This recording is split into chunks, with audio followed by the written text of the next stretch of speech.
Hello guys, myself Anshuman Jaswal. Welcome you all in my Ansel Commerce classes. Last class में हम लोग ने introduction to accounting start किया था, जिसमें हम लोग ने तीन टॉपिक्स को कवर अप किया था। पहला कॉन्सेप्ट ऑफ अकाउंटिंग, दूसरा प्रोसेस ऑफ अकाउंटिंग और तीसरा definition of accounting. Hope so आपने रिवीजन किया होगा और आपको समझ में आया होगा। तो आज हम लोग दो और नए टॉपिक्स को कवर करेंगे और ये जो टॉपिक्स है कम से कम इसका टेस्ट और एग्जाम में 3 to 4 मार्क्स का टॉपिक वेटेज रखता है। और उस टॉपिक का नाम है characteristics of accounting and objectives of accounting. तो बिना टाइम वेस्ट किए शुरू करते हैं हमारा आज का पहला टॉपिक। लिखिए मेरे साथ, characteristics of accounting. Characteristics of accounting, या तो आप इसे features of accounting, features oblique nature, इस नाम से भी आप इसे बोल सकते हो। ठीक है, ये कैरेक्टरिस्टिक्स, फीचर्स या नेचर कम से कम 3 to 4 मार्क्स के वेटेज में हमसे पूछता है कि अकाउंटिंग के क्या क्या कैरेक्टरिस्टिक्स हैं, या अकाउंटिंग क्या क्या नेचर है, या अकाउंटिंग क्या क्या फीचर्स हैं। जो भी पूछे आपको लगभग लगभग सेम ही आंसर, यही आंसर लिखना है। ठीक है, तो चलिए अभी पढ़ते हैं अपने पहले कैरेक्टरिस्टिक्स की तरफ। जो पहला कैरेक्टरिस्टिक्स है वो है अकाउंटिंग। Accounting is science. ये पहला कैरेक्टरिस्टिक्स है। अकाउंटिंग को हम लोग साइंस कहते हैं। साइंस होता क्या है, आप सभी लोग ने 10th पढ़कर आए हो तो आपको पता होगा साइंस क्या होता है। साइंस बेसिकली जो होता है वो होता है rules, regulations, guidelines and principles. ये सब का मिक्सचर क्या होता है, साइंस होता है। अलग अलग साइंटिस्ट ने अलग अलग प्रिंसिपल्स, अलग अलग रूल्स दिए हुए हैं, जिनकी मदद से हम क्या करते हैं, साइंस अप्लाई करते हैं या साइंस करते हैं। For example, Newton's laws of motion, वो ये कहता है, न्यूटन का थर्ड लॉ क्या कहता है, न्यूटन का थर्ड लॉ ये कहता है for every action there is a equal and opposite reaction. और ये प्रिंसिपल क्या करते हैं, हम अपने डेली लाइफ में अप्लाई करते हैं। ठीक है, उसी तरह अकाउंटेंट ने भी, या जो बॉडीज ऑफ अकाउंटेंट होते हैं या बॉडीज ऑफ इंडिविजुअल्स होते हैं, जिसे अकाउंटिंग में आईसीएआई बोला गया, उन्होंने भी तमाम प्रिंसिपल्स दिए हुए हैं। जैसे कि बिजनेस एंटिटी प्रिंसिपल हो गया, मनी मेजरमेंट प्रिंसिपल्स हो गया, और उसी को फॉलो करते हुए हम क्या करते हैं, अकाउंटिंग करते हैं। फॉर एग्जाम्पल, एक बार प्रिंसिपल उठाओ, मनी मेजरमेंट प्रिंसिपल, तो वो ये कहता है कि जितने भी बिजनेस ट्रांजेक्शन्स हैं, ठीक है, हम उसको मनी के टर्म्स में ही ट्रांजेक्शन्स को सारे रिकॉर्ड करेंगे। ठीक है, तो ये जो रिकॉर्डिंग हो रही है बिजनेस में मनी के टर्म्स में, कौन से प्रिंसिपल्स है, मनी मेजरमेंट प्रिंसिपल्स है। तो इसीलिए हम कहते हैं accounting is a science. Accounting science क्यों है, because accounting involves the systematic body of knowledge as well as it covers rules, regulation, principles and guidelines on the basis of which accounting is followed, या on the basis of which we apply accounting. Hope so आपको accounting is science का मतलब clear हुआ होगा। बढ़ते अपने अगले characteristics की तरफ। अगला कैरेक्टरिस्टिक्स है accounting is, accounting is art. Accounting art है। आर्ट को हिंदी में बोलते हैं कला।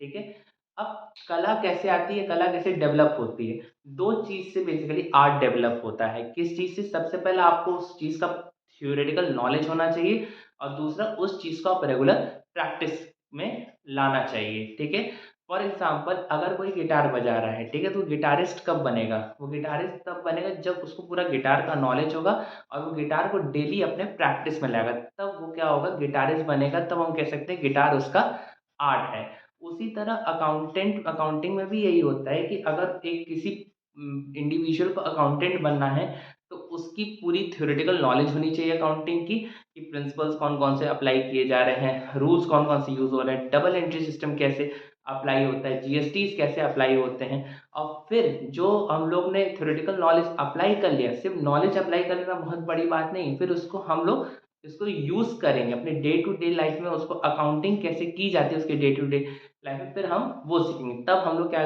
बनेंगे, आर्टिस्ट बनेंगे, या तब हम लोग कह सकते हैं कि अकाउंटिंग एक आर्ट है। ठीक है, तो पहला कैरेक्टरिस्टिक्स हमने पढ़ा अकाउंटिंग इज साइंस, दूसरा कैरेक्टरिस्टिक्स हमने पढ़ा अकाउंटिंग इज आर्ट। साइंस में क्या था, science involve the systematic body of knowledge which cover rules, regulation, principles and guidelines. लेकिन आर्ट में क्या था, art involve the theoretical knowledge as well as practice. Hope so आपको क्लियर हुआ होगा दो कैरेक्टरिस्टिक्स। अब बढ़ते हैं अपने तीसरे कैरेक्टरिस्टिक्स की तरफ। तीसरा जो कैरेक्टरिस्टिक्स है वो है records, records financial transactions. Records financial transactions. ठीक है, जैसे कि मैंने लास्ट क्लास में भी बताया था, जब हम लोग प्रोसेस ऑफ अकाउंटिंग पढ़ रहे थे तो हमने बताया था कि अकाउंट सिर्फ उन्हीं ट्रांजैक्शंस को लेता है जिस जो फाइनेंशियल नेचर का होता है। For example financial nature in the sense rent पे किया, इलेक्ट्रिसिटी का बिल पे किया, मशीनरी परचेज की, मशीनरी सोल्ड की, तो ये सब चीज़ें क्या है, फाइनेंशियल ट्रांजैक्शंस है। उनका मतलब क्या, मॉनेटरी के टर्म्स से हम उसको मेजर कर सकते हैं। अब दूसरा अगर हम केस लें कि मेरे ऑफिस में कोई दो लोग के बीच लड़ाई हो गया या स्ट्राइक हो गया, तो ऑब्वियसली उसको अकाउंटिंग रिकॉर्ड करेगा, नहीं रिकॉर्ड करेगा। क्यों नहीं रिकॉर्ड करेगा, क्योंकि वो फाइनेंशियल नेचर का नहीं है। अब दूसरा एग्जांपल लें, फॉर एग्जांपल मैंने जैसे लास्ट एग्जांपल में लिया था कि मैं अपने घर का इलेक्ट्रिसिटी का बिल पे कर रहा हूँ और मैं अपने फैक्ट्री के इलेक्ट्रिसिटी का बिल पे कर रहा हूँ। ठीक है, तो अकाउंटिंग किसको लेगा, अकाउंटिंग लेगा जो मेरे फैक्ट्री का बिल जो मैं पे कर रहा हूँ वो अकाउंटिंग कंसिडर करेगा। क्यों, क्योंकि वो मेरा फाइनेंशियल नेचर का है, मेरा पर्सनल नेचर का नहीं है। ठीक है, तो अकाउंटिंग कंसिडर्स या accounting records only financial transactions. ठीक है, होप्स आपको तीसरा कैरेक्टरिस्टिक्स समझ में आया होगा। बढ़ते अपने नेक्स्ट कैरेक्टरिस्टिक्स की तरफ। Records records money value transactions, money value transaction. ठीक है, हालांकि ये दो जो ऊपर फोर्थ पॉइंट और फिफ्थ थर्ड पॉइंट और फोर्थ पॉइंट लगभग लगभग लिंक करता है। अब अकाउंटिंग फाइनेंशियल ट्रांजैक्शंस को रिकॉर्ड करता है। ठीक है, wages paid, salary paid, machinery purchase, machinery sold, building purchase. ठीक है, तो ये सब ट्रांजैक्शन जो हम रिकॉर्ड कर रहे हैं उसकी कोई ना कोई वैल्यू होती होगी। फॉर एग्जांपल मशीनरी परचेज किया 5 लाख का, रेंट पे किया 20,000 का, वेजेस दिया 6,000 का, तो ऑब्वियसली क्या है, ये सब की कोई ना कोई मनी वैल्यू है। ठीक है, तो ऑब्वियसली बात है ये दो पॉइंट दूसरे से लिंक करता है ये दो पॉइंट, लेकिन अगर कैरेक्टरिस्टिक्स बनाना है तो आप इसको अलग अलग सेपरेट कर सकते हो, कोई प्रॉब्लम नहीं होगा। होप्स आपको फोर्थ कैरेक्टरिस्टिक्स समझ में आया होगा। अब चलते हैं अपने नेक्स्ट कैरेक्टरिस्टिक्स की तरफ, फिफ्थ कैरेक्टरिस्टिक। फिफ्थ कैरेक्टरिस्टिक्स जो है कवरेज। ठीक है, कवरेज।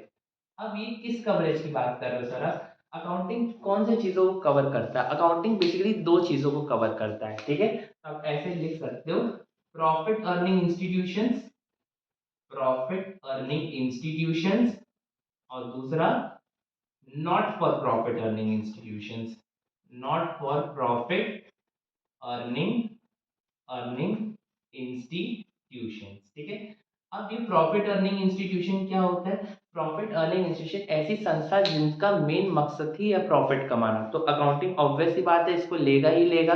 फॉर एग्जांपल रिलायंस हो गया, टाटा हो गया, भेल हो गया, सेल हो गया, तो ये सब सारी चीजें, इसको हो गया, तो ये सब सारी चीजें क्या होगी, प्रॉफिट अर्निंग इंस्टीट्यूशन। अब not for profit earning institution क्या होता है, ये ऐसी इंस्टीट्यूशन है जिनका मेन मोटिव प्रॉफिट कमाना नहीं है पर समाज सेवा करना है, लेकिन उसको भी हम अकाउंटिंग में लेते हैं क्योंकि उससे भी कहीं ना कहीं इनकम्स एक्सपेंसेस कुछ ना कुछ जनरेट होते हैं। इसका एग्जांपल ले लेते हैं, हॉस्पिटल्स हो गया, हॉस्पिटल्स हो गया, स्कूल्स हो गए, एनजीओज हो गए, म्यूनिसिपैलिटीज हो गए, तो इसमें भी कुछ ना कुछ क्या रहता है, कोई ना कोई एक्सपेंसेस या इनकम्स जनरेट किए जाते हैं। तो अकाउंटिंग बेसिकली ये प्रॉफिट अर्निंग इंस्टीट्यूशन और नॉट प्रॉफिट अर्निंग इंस्टीट्यूशंस को कवर करता है। तो ये था कैरेक्टरिस्टिक्स ऑफ अकाउंटिंग, होप्स आपको क्लियर हुआ होगा। तो चलिए रिवाइज करते हैं कैरेक्टरिस्टिक्स ऑफ अकाउंटिंग को। पहला, अकाउंटिंग इज साइंस। दूसरा, अकाउंटिंग इज आर्ट। तीसरा, रिकॉर्ड्स द फाइनेंशियल ट्रांजैक्शंस। चौथा, records the money value transactions. और पांचवा, कवरेज। ये था कैरेक्टरिस्टिक्स ऑफ अकाउंटिंग। बढ़ते हैं अपने अगले टॉपिक की तरफ, हेडिंग डालिए objectives of accounting. Hope so आपने पांचों पॉइंट को नोट डाउन किया होगा, नहीं किया तो वीडियो पॉज कर आप नोट डाउन कर सकते हो। बढ़ते हैं अपने अगले टॉपिक की तरफ, objectives of accounting.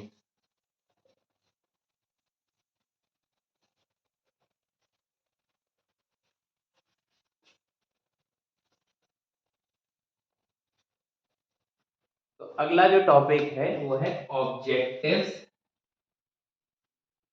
Objectives of accounting.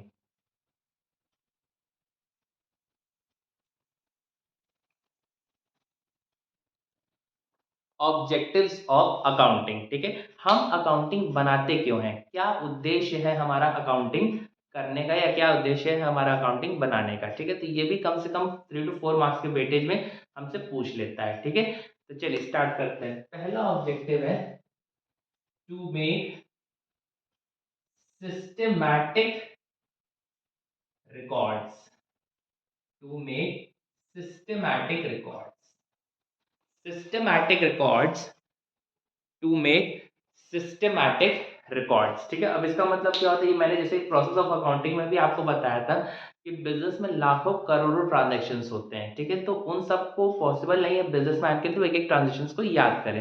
ठीक है, तो बिजनेसमैन क्या करता है, सारे ट्रांजेक्शन्स जो डे टू डे बिजनेस में होते हैं वो इन सबका रिकॉर्ड बनाता है। इन सबका क्या करता है, रिकॉर्ड बनाता है। और कहाँ बनाता है रिकॉर्ड, रिकॉर्ड बनाता है बुक्स ऑफ अकाउंट्स में। ठीक है, कहाँ करता है रिकॉर्ड, बुक्स ऑफ अकाउंट्स में। और इस बुक्स ऑफ अकाउंट्स को हम लोग क्या कहते हैं, जर्नल कहते हैं। ठीक है, तो ये मेरा पहला ऑब्जेक्टिव होगा अकाउंटिंग का कि हम अकाउंटिंग करते किससे, सिस्टमैटिक रिकॉर्ड्स बनाने के लिए। ठीक है, होप्स आपको क्लियर हुआ होगा। ठीक है, बढ़ते अपने अगले ऑब्जेक्टिव की तरफ। टू डिटरमाइन प्रॉफिट और लॉस ऑफ बिजनेस, प्रॉफिट और लॉस ऑफ बिजनेस। ठीक है, दूसरा ऑब्जेक्टिव ये, फॉर एग्जांपल आप आप लोग इतना पढ़ाई करते हो। ठीक है, साल भर आप इतना पढ़ाई करते हो, किससे पढ़ाई करते हो, क्योंकि आपको रिजल्ट जानना रहता है कि आप पास हो कि फेल हो। अगर पास हो तो कितने परसेंटेज से पास हो, फेल हो तो कितना और चाहिए इम्प्रूव करने के लिए, क्या स्टेप लेना चाहिए इम्प्रूव करने के लिए। उसी तरह बिजनेसमैन भी क्या करता है, साल भर वो मेहनत करता है। ठीक है, पूरा एक साल वो मेहनत करता है, किस लिए मेहनत करता है, क्यों, क्योंकि उससे ईगरनेस रहती है, उससे विलिंगनेस रहती है, उससे जानना रहता है कि हमारे बिजनेस को प्रॉफिट हो रहा है कि लॉस हो रहा है। अगर बिजनेस को उसके प्रॉफिट होगा तो उसे क्या होगा, प्रमोशंस होगा। ठीक है, और भी उसे इंसेंटिव्स मिलेंगे, बोनसेस मिलेंगे, तो ऑब्वियसली इसीलिए वो मेहनत करता है, वो अपने बिजनेस को बढ़ा सकेगा। इसलिए हम अकाउंटिंग करते हैं ताकि हम अपने बिजनेस का प्रॉफिट और लॉस जान सके। अब प्रॉफिट और लॉस बेसिकली क्या होता है, आपकी फाइनेंशियल इनकम जनरेट करता है, फाइनेंशियल इनकम जनरेट करता है। ठीक है, तो ये हम लोग ने कौन सा प्रोसेस में पढ़ा था, हमने पढ़ा था एनालाइजिंग एंड इंटरप्रेटिंग में। ठीक है, होप्स आपको दूसरा पॉइंट भी, दूसरा ऑब्जेक्टिव भी क्लियर हुआ होगा कि हम अकाउंटिंग करते क्यों। पहला ऑब्जेक्टिव क्या था कि सिस्टमैटिक रिकॉर्ड्स बनाने के लिए करते हैं। दूसरा ऑब्जेक्टिव क्या था, दूसरा ऑब्जेक्टिव है कि बिजनेस के प्रॉफिट और लॉस डिटरमाइन करने के लिए, जानने के लिए हम अकाउंटिंग करते हैं। तीसरा ऑब्जेक्टिव है to determine the financial position, to determine the financial position of business। तीसरा ऑब्जेक्टिव ये है कि हम बिजनेस की फाइनेंशियल पोजीशन, मतलब बिजनेस की आर्थिक स्थिति क्या है, वो डिटरमाइन करने के लिए, वो पता लगाने के लिए हम अकाउंटिंग करते हैं। ठीक है, अब इसके लिए एक स्टेटमेंट होता है। ठीक है, अभी तो आपको स्टेटमेंट याद ही करना पड़ेगा क्योंकि अब इस बारे में कुछ आप जानते नहीं हो। तो स्टेटमेंट का नाम है बैलेंस शीट। बैलेंस शीट, तो बैलेंस शीट एक ऐसी स्टेटमेंट है जिससे बिजनेस की फाइनेंशियल पोजीशन पता चलती है। अगर फाइनेंशियल पोजीशन आपको पता करनी है तो फाइनेंशियल पोजीशन से आप क्या समझते हो, क्या आप बताओगे, बेसिकली आप लोग बोलोगे फाइनेंशियल पोजीशन का मतलब होता है इनकम, लेकिन ऐसा नहीं है। जो इनकम है वो तो आपको प्रॉफिट एंड लॉस से पता लग जाती है, लेकिन जो पोजीशन है वो हम लोग को वेल्थ बताती है, वेल्थ बताती है। ठीक है, फॉर एग्जाम्पल कोई एक ग्रुप है, कोई पर्सन है। ठीक है, हो सकता है उसकी इनकम अच्छी, हो सकता है उसकी इनकम अच्छी ना हो, उसकी सैलरी अच्छी ना हो, लेकिन आज उसकी पोजीशन बहुत अच्छी है। ठीक है, एक रेट, तो वो क्या हो जाती है, वो मेरी इनकम है और ये मेरी वेल्थ है। तो पोजीशन हम लोग वेल्थ से डिनोट करते हैं और जो इनकम रहता है वो प्रॉफिट एंड लॉस बिजनेस की बताती है, जनरेट करती है। ठीक है, होप्स आपको तीसरा ऑब्जेक्टिव्स ऑफ अकाउंटिंग क्लियर हुआ होगा।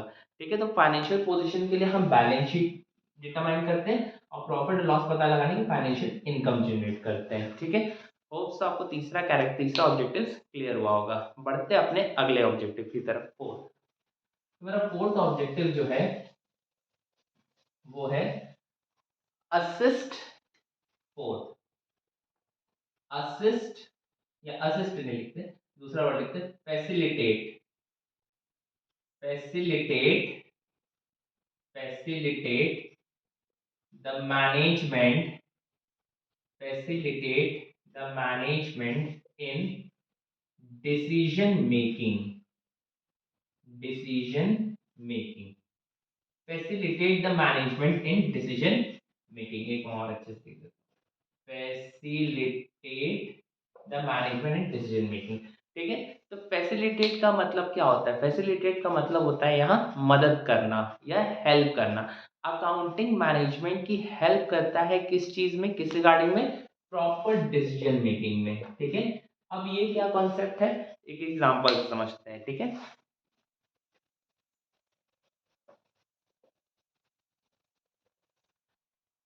अब फॉर एग्जांपल, ठीक है, मैनेजमेंट, मान लेते हैं ये मैनेजमेंट है जहाँ पे बहुत तरह के लोग बैठे हुए हैं। ठीक है, बहुत सारे लोग, 4 लोग बैठे हुए अलग अलग डिपार्टमेंट से, ये पूरा क्या है, ये मैनेजमेंट है।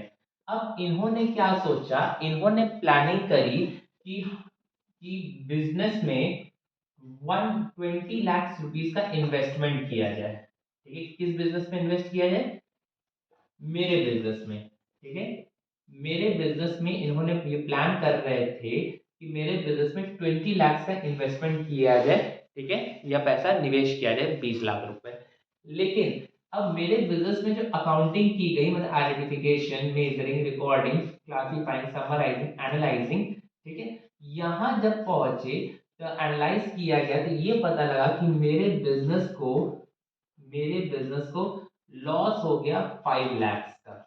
ठीक है, मेरे बिजनेस को क्या हो गया, लॉस हो गया 5 लाख का।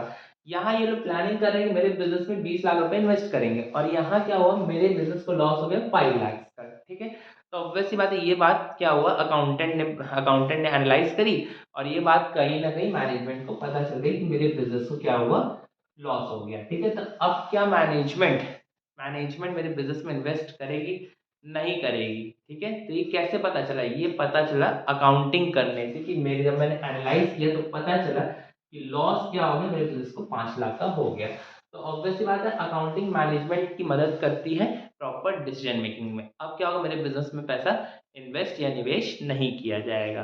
ठीक है, तो ये था मेरा फोर्थ ऑब्जेक्टिव। ठीक है, बढ़ते अपने अगले ऑब्जेक्टिव की तरफ। फिफ्थ ऑब्जेक्टिव, अब फिफ्थ ऑब्जेक्टिव क्या है? फिफ्थ ऑब्जेक्टिव है मेरा providing accounting information, accounting information to the users. ठीक है, अब अकाउंटिंग इंफॉर्मेशन क्या है? अगर लेमैन टर्म से बात करें तो अकाउंटिंग की information related to the accounts is known as accounting information. अब कौन कौन से इंफॉर्मेशन अकाउंट से रिलेटेड हो सकते हैं? प्रॉफिट एंड लॉस के हो सकते हैं। ठीक है, प्रॉफिट के हो सकते हैं, लॉस के हो सकते हैं, बैलेंस शीट के हो सकते हैं। तो ऑब्वियसली यही अकाउंटिंग इंफॉर्मेशन क्या होती है, हम लोग यूजर्स तक पहुंचाते हैं। ठीक है, यूजर्स कौन होते हैं? मतलब जिनको हमारी अकाउंटिंग देखनी रहती है, या जो हमारे अकाउंटिंग में इंटरेस्टेड रहते हैं। ठीक है, अब फॉर एग्जांपल इससे पहले वाले में, जो इससे पहले वाला पॉइंट था, मैंने बताया कि मेरे बिजनेस को लॉस हुआ है 5 लाख का। ठीक है, तो ऑब्वियस ही बात है, चाहे प्रॉफिट हो चाहे लॉस हो, मुझे अपना इन्फॉर्म जो मैंने अपना रिजल्ट्स निकाला है उसको मुझे क्या करना पड़ेगा, बताना पड़ेगा। अगर प्रॉफिट होता तो भी मैं बताऊंगा, लॉस हो तो भी मैं बताऊंगा, अलग अलग लेवल्स पर बताऊंगा, अलग अलग लेवल्स बताऊंगा। अब मैं बताऊंगा कैसे? जो मैंने लास्ट प्रोसेस ऑफ अकाउंटिंग किया था, जिसमें कम्युनिकेटिंग मेरा स्टेप था, कम्युनिकेटिंग मेरा लास्ट स्टेप था, उसमें बताया था कि हम अपना अकाउंटिंग इन्फॉर्मेशन क्या करते हैं, या हम अपना रिजल्ट्स क्या करते हैं, डिस्क्लोज करते हैं। अब कैसे डिस्क्लोज करते हैं? या तो मैं न्यूज़पेपर पे न्यूज़पेपर पे छपाऊं जाकर, या तो मैं वेबसाइट्स पर अपलोड कर दूं। तो बेसिकली यही दो तरीका है जिसकी वजह से हम अपना रिजल्ट या हम अपना इंफॉर्मेशन जो कि है वो अपने यूजर्स तक पहुंचाते हैं। फिर उसके बेसिस पे यूजर्स जो है वो हमारे डिसीजन लेते हैं कि हमारे बिजनेस में पैसा लगाना चाहिए कि नहीं लगाना चाहिए। ठीक है, तो ये थे कुछ ऑब्जेक्टिव्स ऑफ अकाउंटिंग के। कौन कौन सा था, चलिए रिवाइज करते हैं।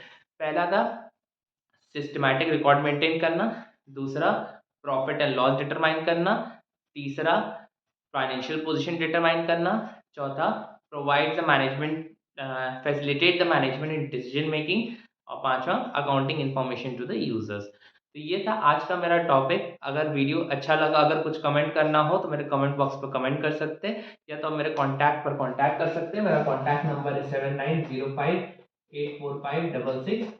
अगर वीडियो अच्छा लगा हो तो लाइक, सब्सक्राइब, शेयर, कमेंट ज़रूर करिएगा। Till then thank you, stay safe and have a nice day और मिलते हैं अपने नेक्स्ट वीडियो में।